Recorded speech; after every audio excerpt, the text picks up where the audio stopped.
You are listening to the Hiking Radio Network, where we talk the walk with shows by hikers about hikers for everybody.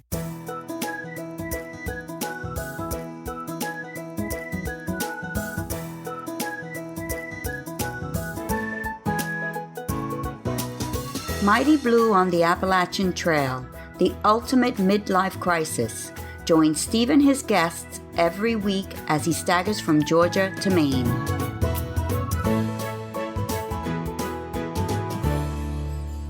Hi guys, and welcome back to Mighty Blue on the Appalachian Trail, the ultimate midlife crisis. I am Mighty Blue, otherwise known as Steve Adams, and each week I try to bring guests to you who've done or intend to do one or more of the long-distance trails of usually America and principally the Appalachian Trail. This week's guest is a bit of an overachiever within those criteria. He's pretty much gone around the world, globe-trotting for over a year before heading back to the US and hiking, well, pretty much everything that can be hiked. His name is Chris Pirrello, and he has such a neat story as well as a really neat business, and Chris will be along shortly. Now, as you know by now, Kate, or Phoenix, returned home injured after her attempt at a flip-flop this year, and I'm happy to report that she's on the mend and hadn't actually broken anything. However, the doctor says that there are tendon, ligament and nerve issues to be addressed in her right ankle, and that was the one that was troubling her. So I guess it's a good thing that she stopped. So, kind of taking Kate's place is a young man called Bounce, or Sean Campbell, and I'll be catching up with Bounce after Chris. Now, I know that many of you thought that once she'd finished at Katahdin, Grandma Gatewood's epic story would be over, but it wasn't. Not by a long way. These last few chapters really show what a pioneer she was, and I hope that you're still enjoying listening about her. So let's get on now and meet a bloke who's going to make you feel exhausted just listening to him. He's been around, believe me. Here's Chris Pirrello, or Cookie Monster. And by the way, there's some background noise on Chris's end, but it doesn't detract from our chat. Here he is. Now, do you recall the conversation that I had a couple of episodes back with Toast and Jams? They'd originally come to me with a view of sponsoring the show, but they had such a great personal hiking story that I wanted them on the podcast talking about that. Well, today's guest, Chris Pirrello, is another hiking entrepreneur, and we started exactly the same way. But when I saw his hiking resume, I knew that I wanted to speak with him on the show as well. This is Chris Pirrello. Hi, Chris. How are you? I'm doing well, Steve. How are you? I'm great, thanks, sir. And this is my second interview today, and I'm getting hotter and hotter in my closet as I record. Well, I appreciate you having me on. No, that's the kind of way it goes. Thanks for coming on. Now, you're the owner of Triple Crown Coffee, and we're going to be talking about that later. But I want to start today with the truly amazing amount of backpacking you did before you hiked the AT in 2008, because in your bio, you kind of gloss over the fact that you backpacked around the world the previous 10 years, traveling to 28 countries in 5 continents. Give us a sense of what that was like and what you were doing in those 10 years. Where'd you go and what was the purpose of it all? Yeah, it's an interesting path that I took. While most of my friends were going off and doing the college thing, I dropped out of college real quick and decided I wanted to travel instead. And in 98, 99, I spent some time over in Europe, just taking the trains, traveling around, doing a very typical kind of gap year thing, and caught the travel cheap, bug. Isn't it?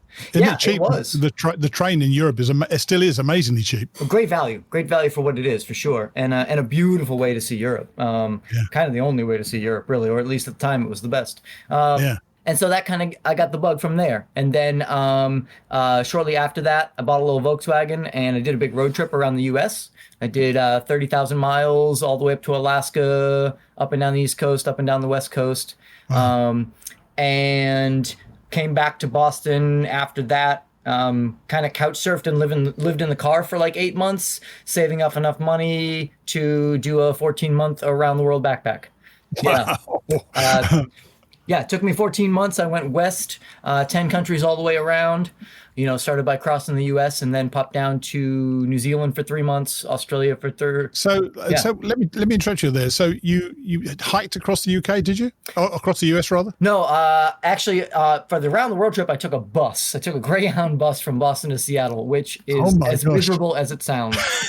And it really does. Yeah, but it was cheap at the time. It was $110 to get from Boston to Seattle, and I couldn't beat that with a stick. So I took it, and never again. Never again. I'd rather walk at this stage. So you went across you flew down from Seattle to New Zealand, did you? I actually flew out of LA at that point. Yep. I went out west, hung out, went to Burning Man for the first, went to Burning Man that year. That trip, the around the world trip, was basically bookended Burning Man to Burning Man. So I went out west, went to Burning Man, went around the world, back to Burning Man, and then came back to Boston, which was a pretty good way to do it. So let's work out your route then. So you went from LA down to New Zealand. Yep.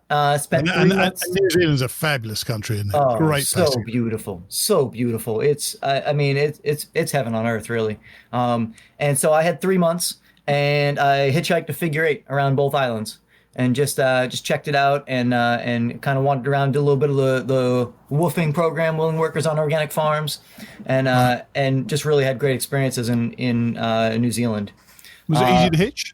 Was it easy to hitch when you're out there? Easy to hitch, yep. In the 3 months I was in New Zealand, I paid for one ride because the skies opened up and it started pouring rain. And after standing under a bridge with a thumb out for like 45 minutes, I was over it, and I went and bought a minibus ticket. But yeah, in 3 months, I literally only paid for one ride and saw the entire country. Literally did a figure 8 around both islands. So how were you doing that? Were you staying in motels or were you actually camping? A lot of hostels, a little bit of camping, a couple of smaller trails here and there. I'd do like 4 or 5 day hikes at that point. I wasn't into through hiking then, and I also didn't really have the appropriate gear for through hiking. Travel gear is slightly different, sure. Sure. But and a lot of hostels, and then the Willing Workers on Organic Farms program, the WOOFer program, will oftentimes get you room and board for a couple of hours of volunteer work a day. So I did a fair amount of that in New Zealand as well. Nice. Then it must have been Australia, I presume, after that. Yep, and then popped up to Oz, did a similar thing. Spent 3 months cruising around Australia, went up the East Coast, and then popped out to the middle, right down the middle, down to Adelaide and Melbourne, and hung out in Melbourne for about a month with a friend of mine that lives down there. And just kind of did a half a loop around. Did you go up Ayers Rock?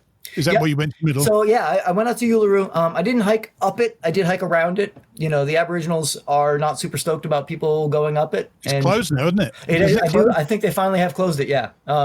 And so just out of respect for that, I was happy to hike around it and didn't really need to scale it. But I actually spent New Year's Eve 2001 into 2002 at Uluru.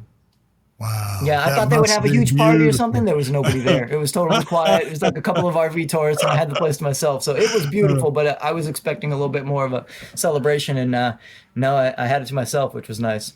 And then through Asia, I presume?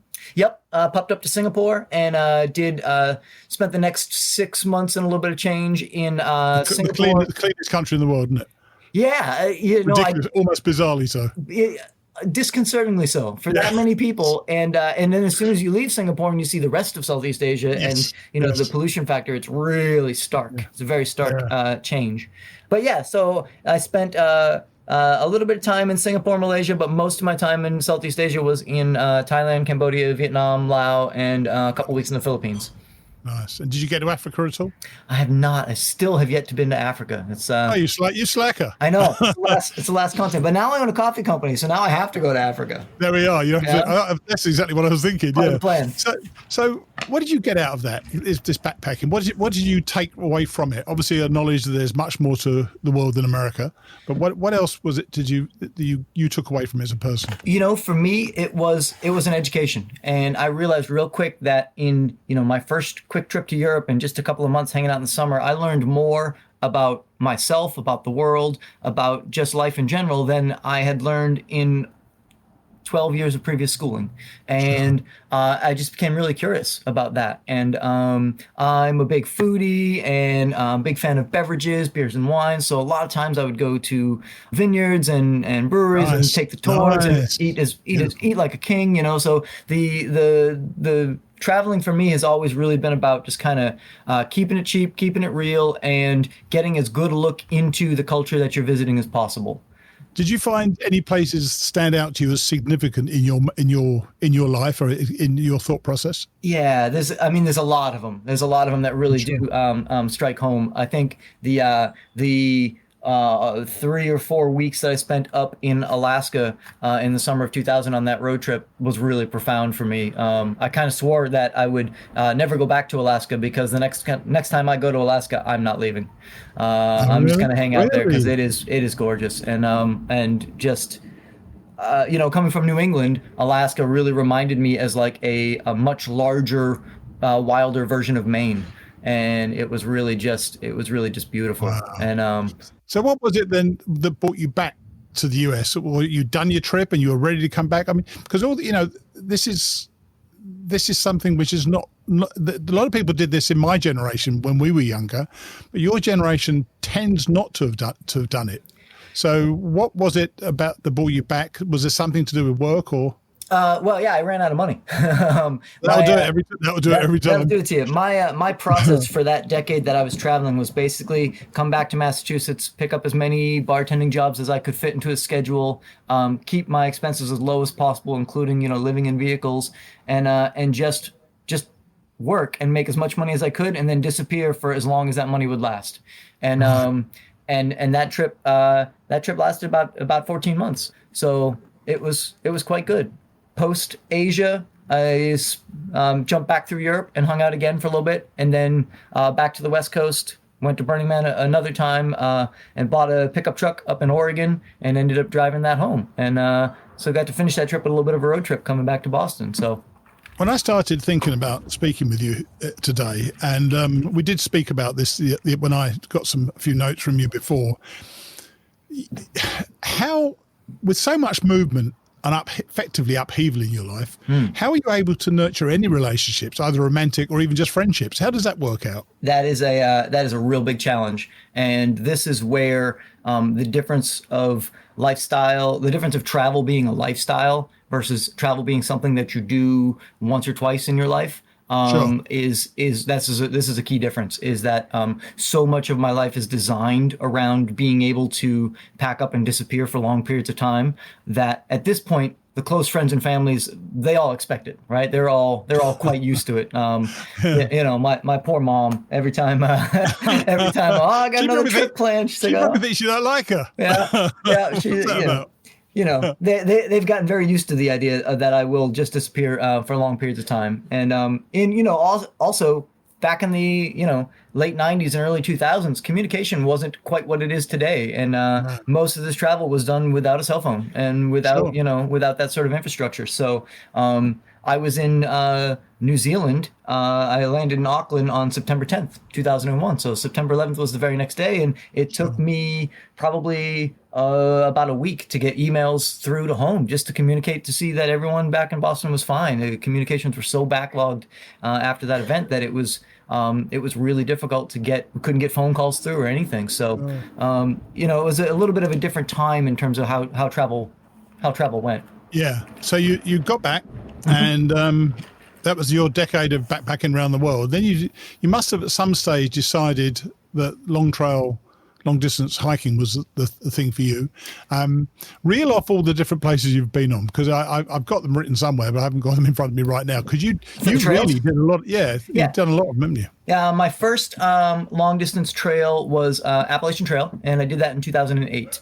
And then next year, 2009, I did the Long Trail in Vermont. Right. And then I was hoping to do the PCT, but couldn't get the funds together. And so I did the John Muir Trail in California instead. Right. And then same situation the next year. Couldn't get enough money cash together in time. So I did the Colorado Trail that puts us in 11, I think. And then moved out west in 12 to prepare for the PCT in 2013. Did the CDT in 2015. Did the Bay Circuit Trail in 2017 or 18, and then the New England Trail Bay Circuit Trail was 17 and New England Trail was 18. But you've been working as well for different companies and doing different jobs. How do they take you just wandering off from time to time? Would you just have to quit every time? Well, after the round the world trip and between the round the world trip and the beginning of through hikes, I spent 6 months in South America, And I had basically developed a really big gear addiction with all this travel. And so I started working for REI to get pro deals and to be able to keep the gear cheap and replace the gear that I was just thrashing. And when I hiked the Appalachian Trail, the REI store that I was working for at the time wasn't willing to give me a leave of absence to do it.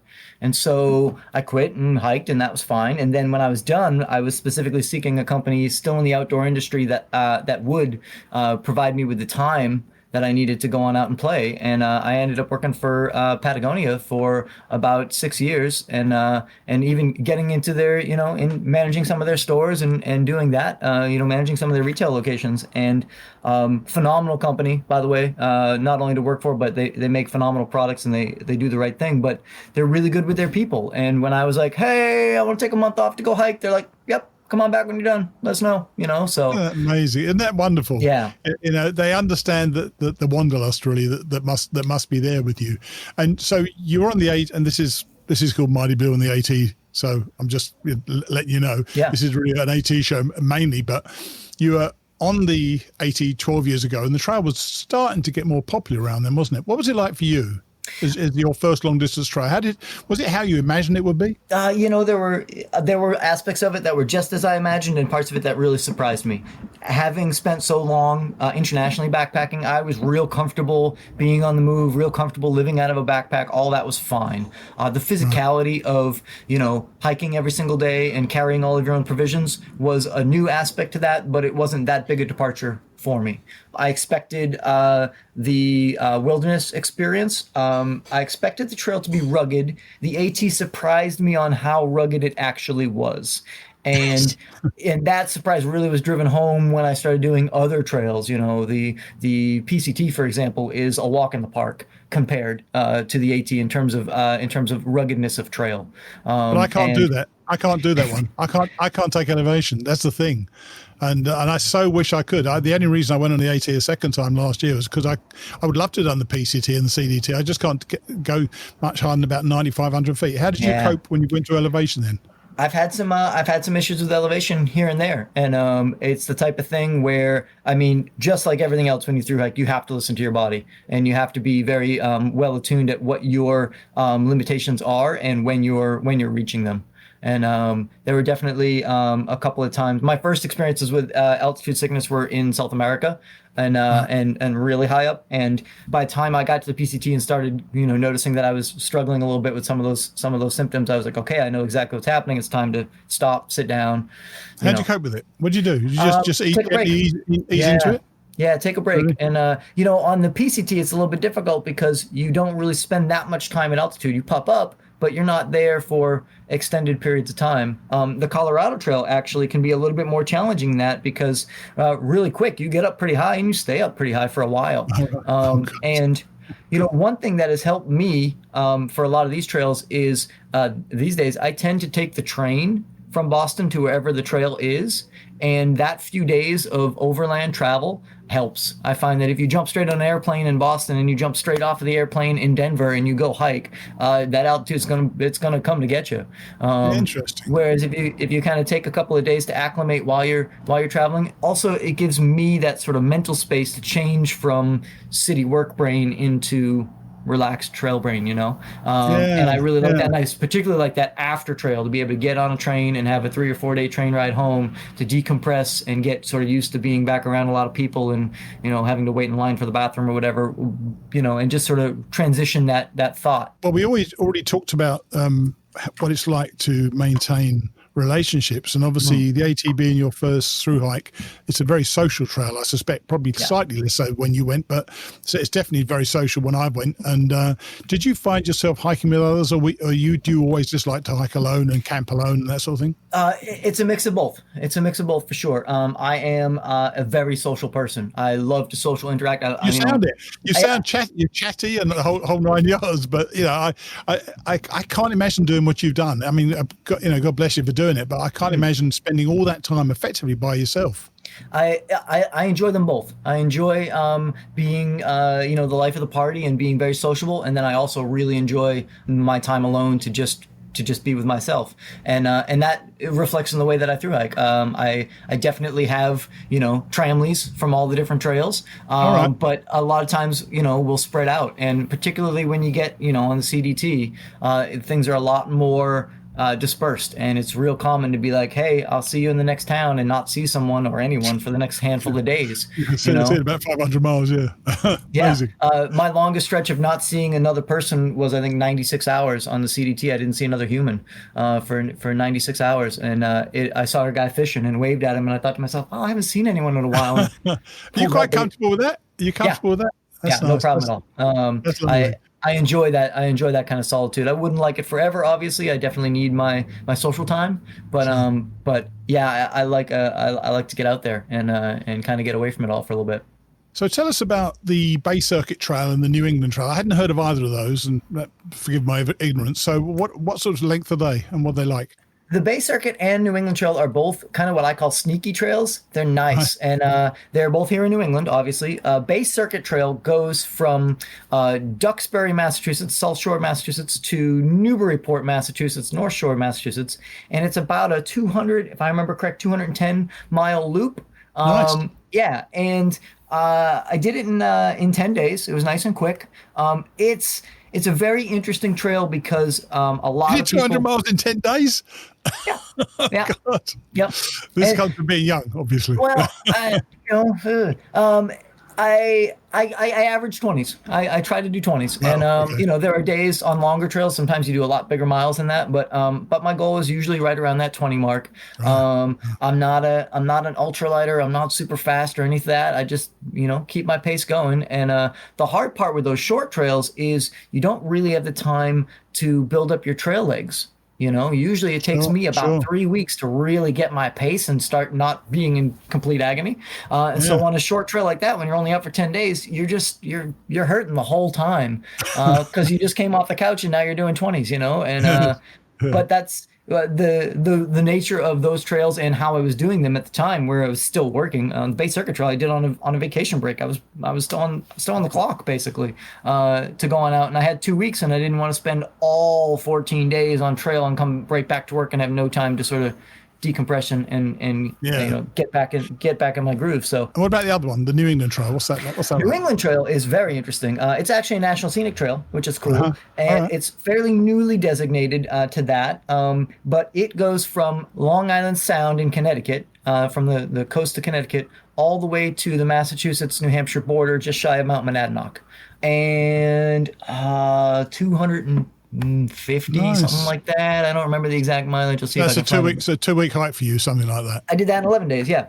And yeah, and really, the New England Trail surprised me because on the Bay Circuit Trail, you spend a lot of time dipping in and out of like quintessential little Massachusetts towns, cranberry bogs, and a lot of little villages and stuff like that, and you kind of connect all their little state and town parks. Nice. So camping on that trail is really difficult because you're in a very suburban, oftentimes affluent suburban environment, and people aren't happy if they wake up and some hippie's sleeping on their lawn.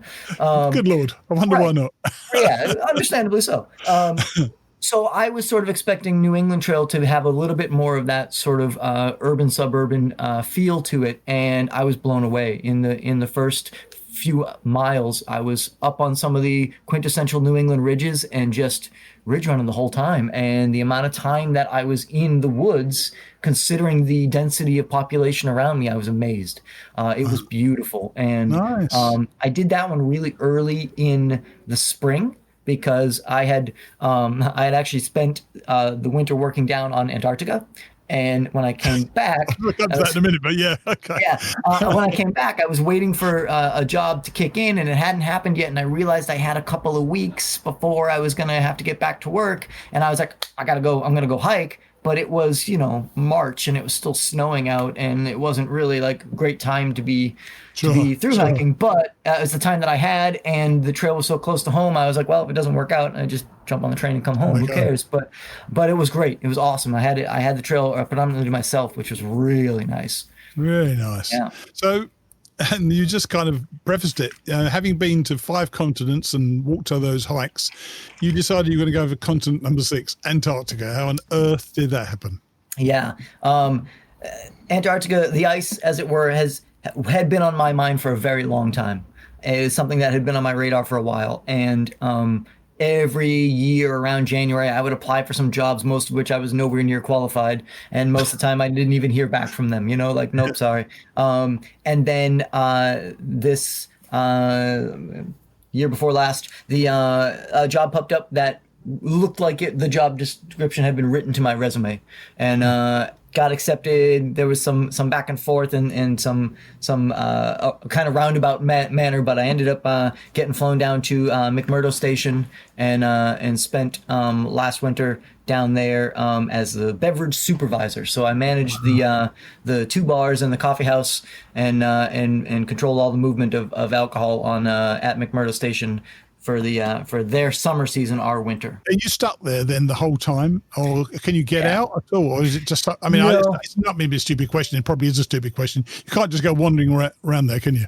Well, there is a trail system, the Ross Island Trail System. Yep, and there is a handful of thru hikers that go down to the ice every year. If you're a prospective thru hiker and you really want to make a lifestyle out of it, take a look at jobs on Antarctica, because you can go down there, work for their summer, our winter, and come back here just in time to jump on trail.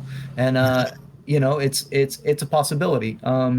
There are people that do it. So the Ross Island Trail System is a nice little network of trails, and I was able to section hike all of it. Wow. A couple of the kids that were down there. Shout out to Beowulf and Coyote.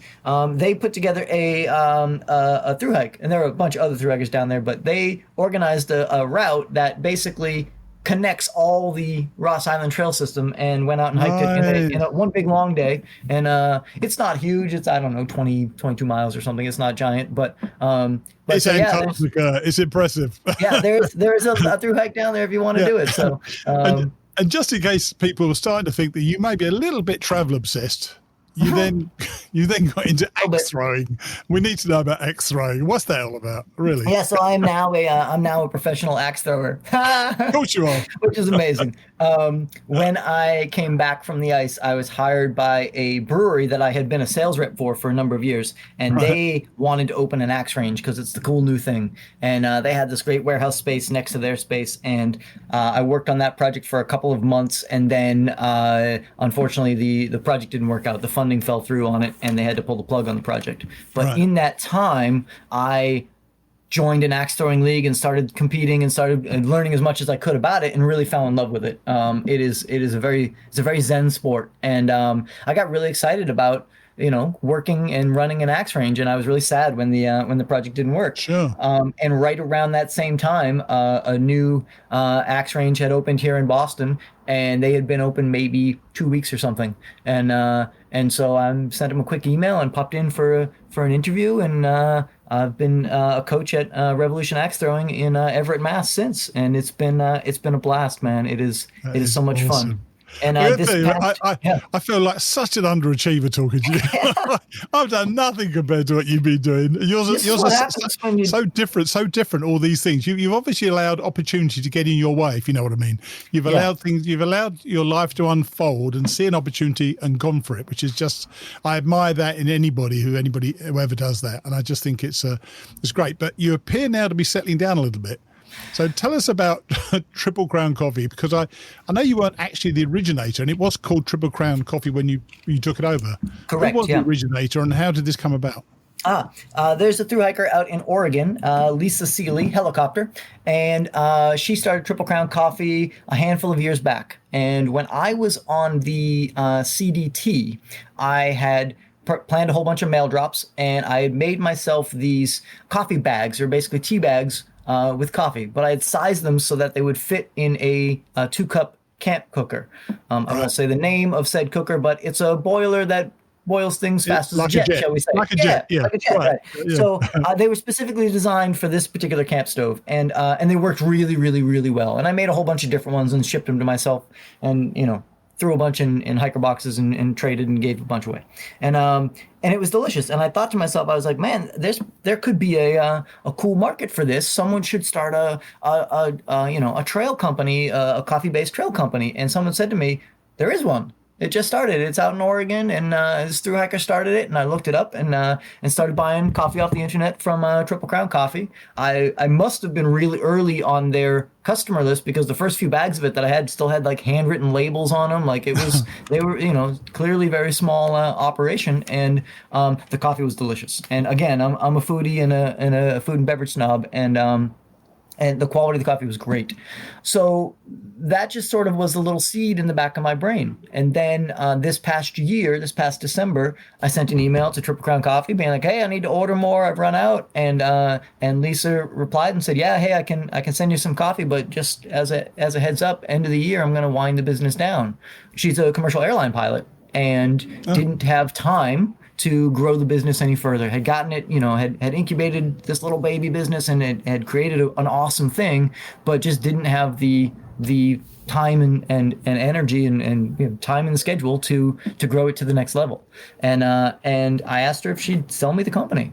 And we had a couple of really good chats and we worked it out. And she wasn't really wanting to sell her company. She was kind of thinking about keeping it and just letting it do like charity events and things like that. But Sure. But we had a really good chat, and she was like, hey, if I'm going to sell it, I'm going to sell it to someone else that's still in the community, that's in the thru hiker community. So yeah, now I own a coffee company. And well, you are the perfect person you talk about. You were the perfect person to go down to Antarctica. You're the perfect person to do Triple Crown coffee because you're a Triple Crowner yourself.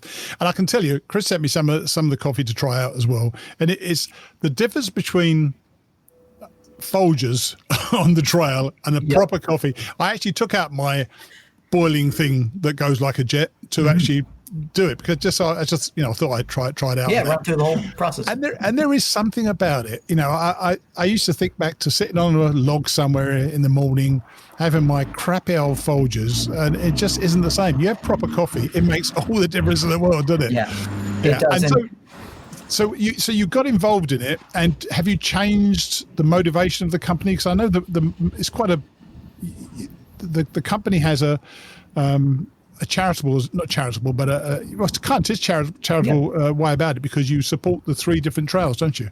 Correct, and that was something that Triple Crown Coffee was founded on. Is that we have 3 roasts: Appalachian Trail Roast, Pacific Crest Trail Roast, and the Continental Divide Trail Roast, and we donate proceeds from sales of those particular, whichever, if you buy AT Roast, we donate dollars directly to the Appalachian Trail Conservancy. And that was something that Triple Crown Coffee had been doing from the inception. It was something that really impressed me about the business. And it is, as far as this company is concerned, as long as it exists, that will be our motivation. That will be what we do. That is the point of the company. The fact that we produce really delicious world-class coffee is sort of a awesome side benefit to generating funds for the trail organizations.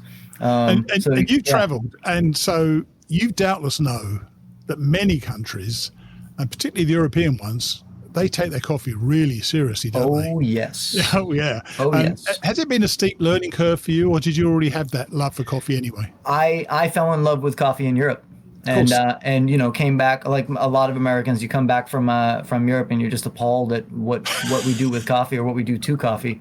And I'm anyone that's ever hiked with me knows that I enjoy my luxuries on trail, and I'm not one that shies away from if it's going to take 5 minutes to make a proper cup of coffee. That's absolutely the 5 minutes that I'm going to spend because like you said, it's such a big difference. And I had 1 cup of Via on trail, instant Via, and I was just like, I'd rather not have coffee than drink this crap. And so that was the motivation for me creating the backcountry bean bags. And then years later, once I acquired Triple Crown Coffee, I just started making Triple Crown Coffee bean bags, and the whole thing works really well together. And it is amazing the difference of a proper cup. It's funny, the experiences we have on trail are somewhat crude. Experiences, and yet I remember thinking when I made this the other day, I remember thinking back to when I was sitting in the woods, which I love doing, drinking my Folgers and stuff, and thinking myself, I remember thinking to myself, I would love to have a proper cup of coffee, and having tasted yours, I know it is darn good. This is nothing to do with advertising or otherwise, other than the fact this is what you do, and I love the fact you give money to people. So where can people get it, and where are you selling it right now? Well, right now we are internet only, so you can go to triplecrowncoffee.com, www.triplecrowncoffee.com, and you can order pounds right on the internet, and it's $6 flat shipping anywhere in the U.S., no problem. We've got all 3 roasts in stock, and then we've got the mixed 6-packs of the backcountry bean bags for backcountry use. And we've also got some chocolate dipped espresso beans. You have? Yeah. You sent me some of those as well. You sent me some of those as well. I know you're not meant to eat too many of them. I had the whole lot in one sitting. I know. Yeah, they're my secret weapon on trail, man. If you've got a rainy, dull, dreamy day and you got to get up a hill, man, a couple espresso beans will get you there. That's for sure. So, you want to live it up, yeah. Yeah. So that's right now. That's the only route for Triple Crown Coffee is to buy directly off the internet. We just recently got barcodes for all of our products. We're a tiny little baby company and we're growing, but now I've got barcodes. So if there are any outfitters out there that want to stock Triple Crown Coffee, they can contact me on the website and we can work that out. I can get stuff on your shelf now because I actually have barcodes. You can scan it in your inventory system and it all works like a real product should. Cool, very cool. Well, yeah. I'm so pleased that you've been all settled down for a little while, but I'm sure you'll be going somewhere again soon. And I really appreciate you coming on and sharing your experience on the trails and your experience around the world. You've got a lot to teach a lot of people, and I can just tell folks the coffee tastes really darn good. So good talking to you. And Steve, I'm really glad you liked the coffee, and thanks for having me on. I appreciate it. And by the way, I would never have done this interview if I thought the coffee sucked. Just so you know. I would never do that. All right, mate. Well, take it easy, and thanks for talking to me. All right. Awesome. Thank you, Steve, so much. Cheers, then. Bye. Take care. Antarctica. Amazing. He's done a bit, hasn't he? And that coffee of his is extremely good. So I hope you try it out. I certainly wish I'd had a decent cup of coffee on the trail. And didn't you think it was something of a dichotomy to hear such an articulate, friendly bloke talking about how much he likes solitude? That sort of nomadic lifestyle isn't for me, but it seems to fit Chris like a glove. I wanted to circle back now to our Woods Hole weekend, which is currently planned for October the 2nd to the 4th, with an optional camp over and hike the day before. I'm delighted to say that we've actually had some takers, with a couple of people signing up already. If you want to learn more about it, just go to woodsholehostel.com and you'll see a link that takes you to all of the information. And of course, if this COVID spike gets much worse, then we won't have it, and any money will be refunded to you. Now, as Kate is sitting at home with her feet up, I was able to speak once more with Bounce to Hiker, or Sean Campbell. Here's Bounce. Well, we're back on with Bounce. Hi, Bounce. How are you? Good, Mighty Blue. How are you? Well, I'm fine. I had a real laugh this week. I was watching your latest video, and you were telling people how you were going to be on the podcast, and you were listening to the podcast, and you got lost. You took the wrong turn. What happened? Well, it's pretty simple. I was listening to the podcast. I got into it, and I was actually listening to the parts before my own, and I walked about 0.9 the wrong way, and I had to walk 0.9 back the same exact trail. Isn't it annoying?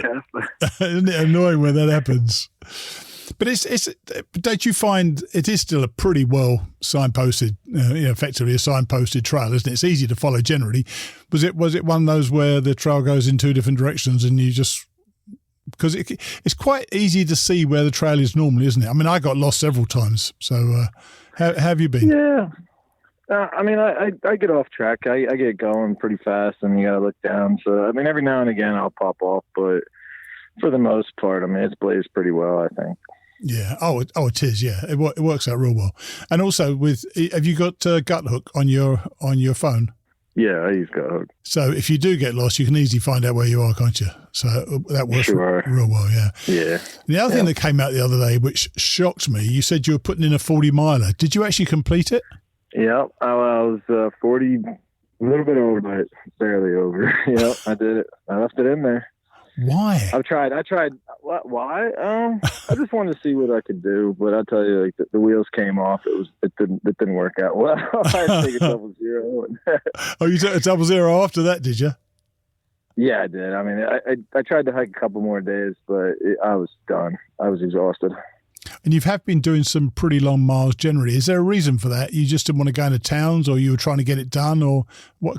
Because also, I'm really feeding off what you said on And you texted me as well. You're now actively slowing down, aren't you? Is that because of the injuries, Sure. or is that because you just want to exist more on the trail? So I think I did more miles going through this section just because I did it last year, and the motivation was waning. So I needed something to motivate me. I felt strong coming out of Delaware Water Gap. I wanted to see Shark Tooth, still trying to get up that far. Right. So, I mean, there was a multitude of reasons, but yeah, I'm slowing down just because, my body's telling me that, what I need to do. And plus miles over miles, I'm looking to cruise in. I was thinking about yo-yoing, but I've decided not to. Oh my gosh. Oh dear. Yeah. Oh dear. So last time we spoke, I think you were just short of Greylock, weren't you? What was that like for you? So Yep. I remember it being a really great day up there. It's a beautiful place up there, isn't it?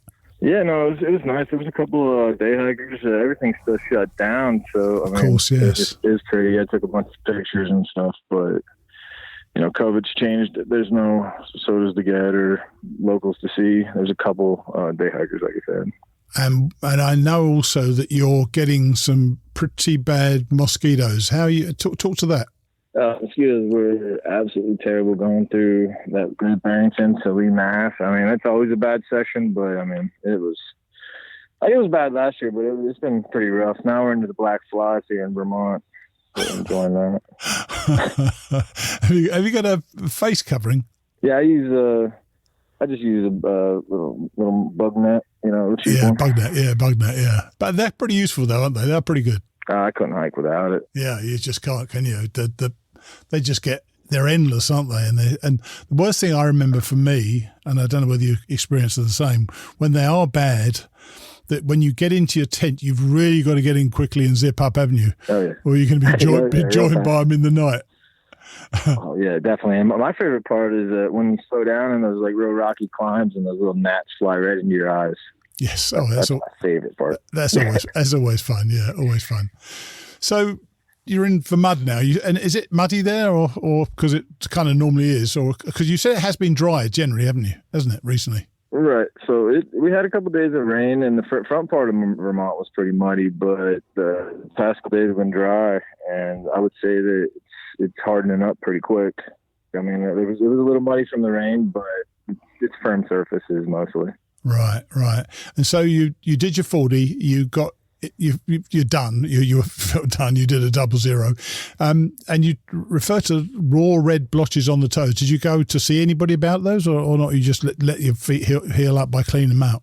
No, I washed them a bunch of times, and I used the Desitin, the zinc oxide, and it seems to be magic. Dried them out in 2 days. I have no problems. I loaded them up. I soaked them with that stuff, and I put on these smart wool socks, and whatever it was seems to be gone. Wow, you're lucky because some people, I mean, I never had any foot problems on the trail at all. I mean, I lost all my toenails, but, frankly, and all my toes on my first hike were completely numb at the end. So the good thing about that was I couldn't feel any pain in them at all. You do have to get over it. And you also said you were nursing a bit of a sore hip as well. So how's that come about? The 2 days off was pretty nice. It seems like it's been around the back of the hip, but now it's in the front of the hip. So it just kind of rotated. But if I'm hiking, I feel good. Stopping and sleeping are not fun. Sitting. So all the other things you would normally do when you're not hiking, yeah. So you're slowing down now, 12 to 15 miles a day, but the terrain's going to slow you down anyway as you get further north, obviously. And how far did you stopped in Vermont last year, didn't you? No, I broke the foot in Vermont. You got to, that's right, you got to Maine. So you're now going over stuff you've actually been over already. Are you in? Yeah, but it's still an exciting time, isn't it? Because some of the hiking up there is fantastic, but there are still restrictions, obviously through the whites. And somebody was saying to me the other day, how's he going to get through the whites in terms of camping sites? What are you doing with that? Because all the huts are closed, aren't they?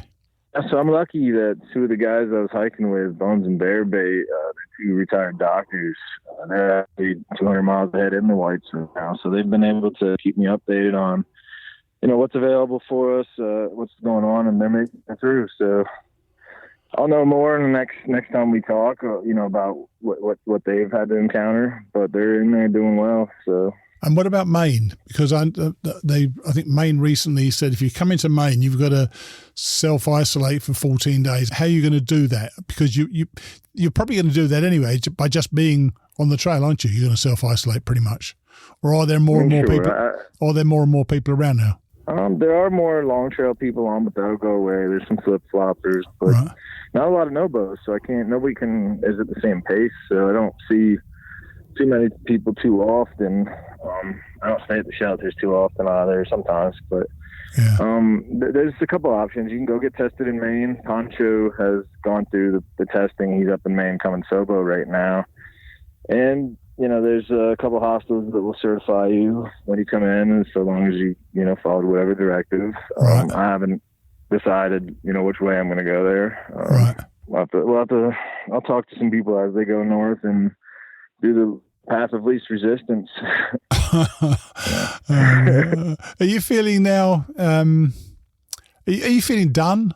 Are you looking for it to be over now, or are you slowing down because you want? I wasn't quite sure what your answer was earlier on about.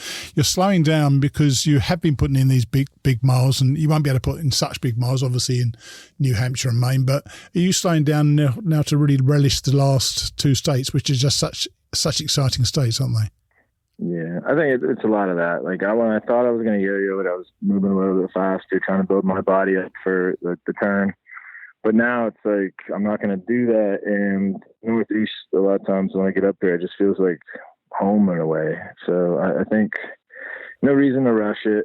I'm not really sure the answer to that question. I just feel compelled to slow it down and maybe take some side trails and just hang out, stuff like that. Hang out, yeah. So I think it's going to be a strange finish for you. You've had such a strange year this year, and must be so different to your hike last year as well. Are you with anybody right now? Are you hiking with anybody right now, or are you just generally by yourself? I'm generally by myself, but I do know where the nobos are. Within probably 50 miles of me. Right. Wow. So if I choose, there's not many of us. So if I choose to hike with them, I kind of know where they are. I can pick it up, slow down.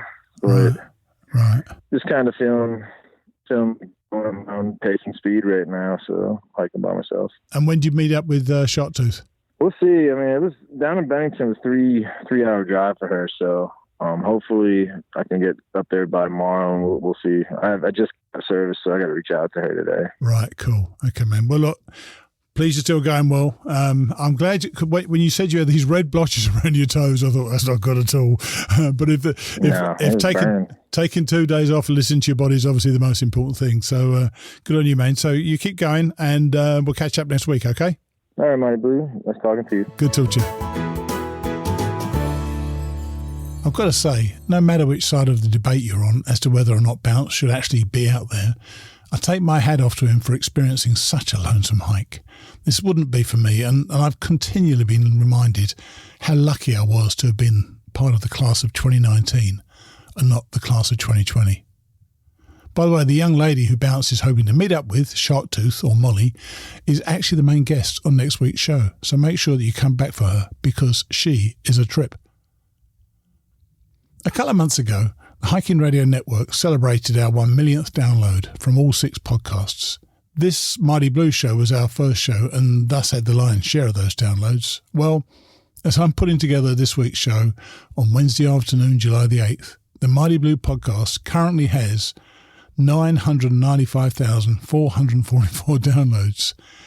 I have a pretty good sense of how my downloads go, and I expect to pass the 1 million mark late Friday or maybe early Saturday morning. Please forgive me for boasting about this, and yes, I recognise that Joe Rogan gets about 15 million downloads every single week. But this little niche backpacking show has, or is about to, hit 1 million, and I think that's something to celebrate, or at the very least mention.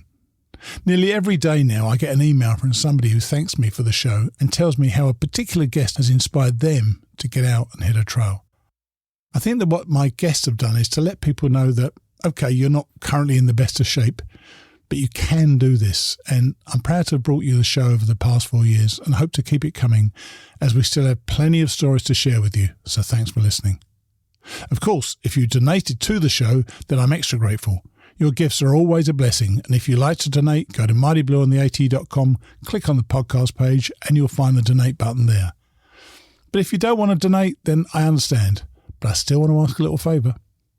If you like what we do, please share the post that I put on Facebook with some of your like-minded friends. They'll appreciate it, and so will I. Cheers. So, finally today, Grandma Gatewood gets crankier and crankier as she comes to terms with her fame and keeps on walking the trails of America. I'll see you next week. Chapter 19, Pioneer Woman. 1959. The streets of Portland were packed.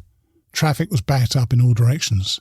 There was a maelstrom of cars, horses, dogs, bicycles and people, some 5,000 of them, many with white hair, waiting in the August heat on the little old woman to walk down Sandy Boulevard through the gold ribbon stretched across the intersection of 82nd Avenue.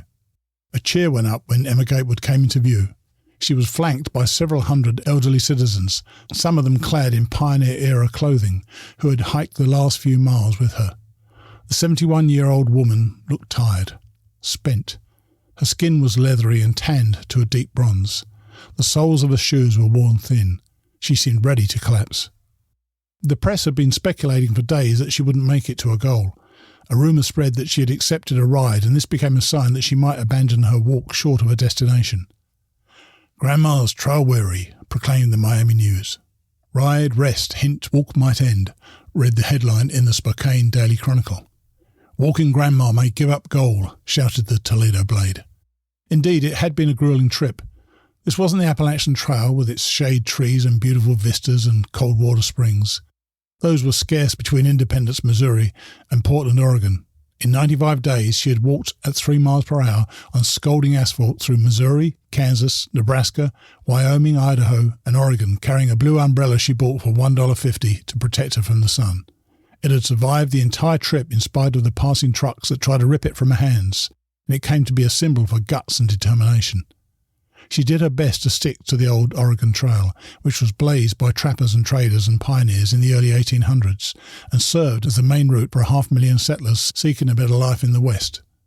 In Vail, Oregon, she even took time to visit the grave of John D. Henderson, an immigrant who died of thirst, or maybe the black measles, in 1852, in the desert between the Mulha River and Snake River. The story has it that his team died not long into the trip from Independence. Henderson decided to continue on foot, but he couldn't make it. A blacksmith chiselled his name into stone and pressed on. The idea to walk the trail had come to her while reading about the Oregon Centennial Exposition. She had spent a chunk of 1958 hiking other pieces of the Appalachian Trail, intending to string together a third 2,000-mile hike in sections. She had walked from Duncannon, Pennsylvania, to North Adams, Massachusetts. A hike west was indeed a change of scenery. I read a piece in the newspapers about that wagon train going to Oregon in conjunction with the exposition, and I thought of all the women who walked behind the wagons when they went to settle the country, she told a reporter in Junction City, Kansas. I was looking for something to do this summer, and a walk to Oregon seemed like the best thing. She left Independence, Missouri on May the 4th, 2 weeks after former President Harry Truman waved goodbye to the 7-wagon train and plodded through the plains. She sent a postcard home from Denver, Colorado on June the 3rd, saying that the snow on the mountains was beautiful and that the governor of Oregon had made her a goodwill ambassador at large and that she was staying with some folks who stopped her on the road. "I am fine," she wrote. She passed the wagon train a month later in Pocatello, Idaho, but the journey had been difficult. She slept outdoors in the Wyoming sagebrush on 14 nights. The newspaper called her America's most celebrated pedestrian and printed updates along the way, and again people across the country started pulling for the grandma who wouldn't stop walking. "My legs go mechanical like," she told one reporter. "When someone stops me, I have to make an effort to get them going again." Emma mailed a letter to Lucy in Columbus on July 27th, when she arrived in Meacham, Oregon. "Things are getting quite exciting for me," she wrote.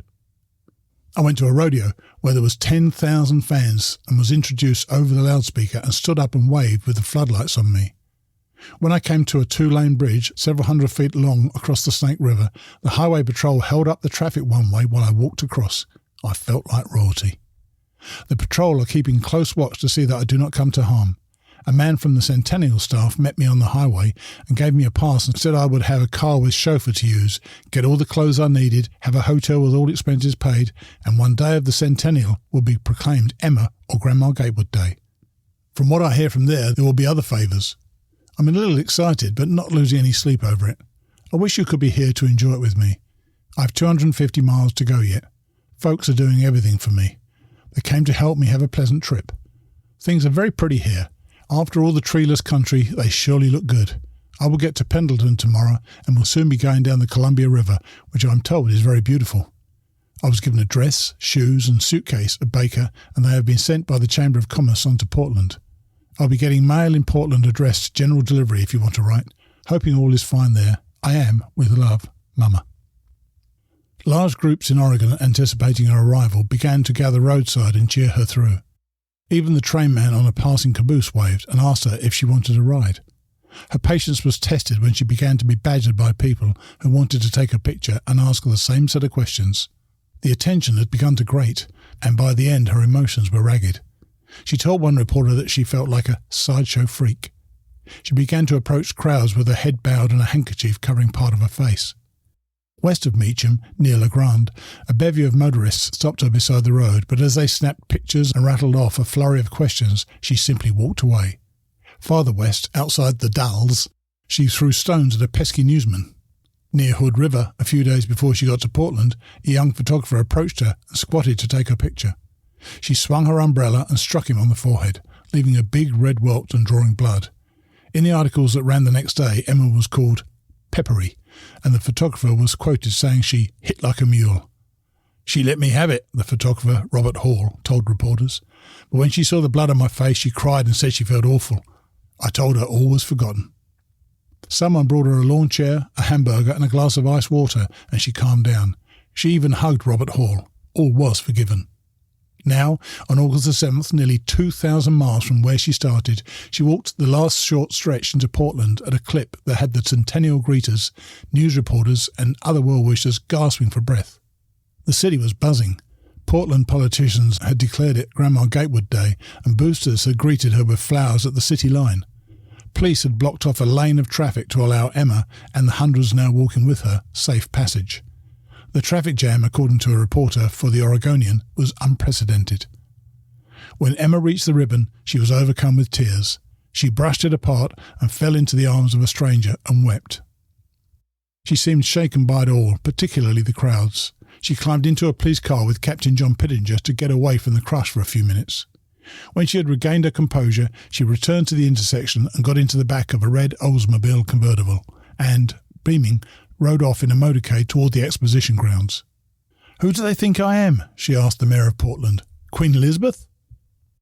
She showered and traded in her faded and torn cotton blouse and skirt for a donated dress, an Evelyn Gibson French blue crepe with pale pink Alençon lace yoke and matching jacket. She donned a blue hat and white gloves and carried a new purse. The outfit was provided for free, as was a lunch of salad, crab cocktail and well-done roast beef, which she ate with the mayor and police chief. Emma took one shoe off while they ate, but nobody seemed to mind. Her old clothes and the umbrella were taken for an exhibit at the Museum of History. Presents poured in from all corners. She was given the key to Portland.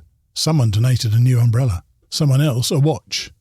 She accepted a corsage and gold plaque from the East Broadway boosters. She got a big basket of fruit from the Hollywood boosters, then took a ride over the city in a bright yellow helicopter. As she climbed off the helicopter, a woman approached to take her picture, and Emma knocked the camera to the ground and immediately felt bad. She apologised dramatically, saying she was still vexed by the great hordes of people who wanted a picture. The city of Portland put her up at the luxurious Hotel Benson, where she was pampered. Overwhelmed as she was, she seemed pleased by all the attention. She was invited to Hollywood and hammed it up on Art Linkletter's house party. She was alternatively the guest of the Oregon Centennial Commission, the Oregon Coast Association, and others who showed her around the state. They drove her to the coast where a group of colourfully dressed Coos Bay pirates surprised her and presented her with a scarf.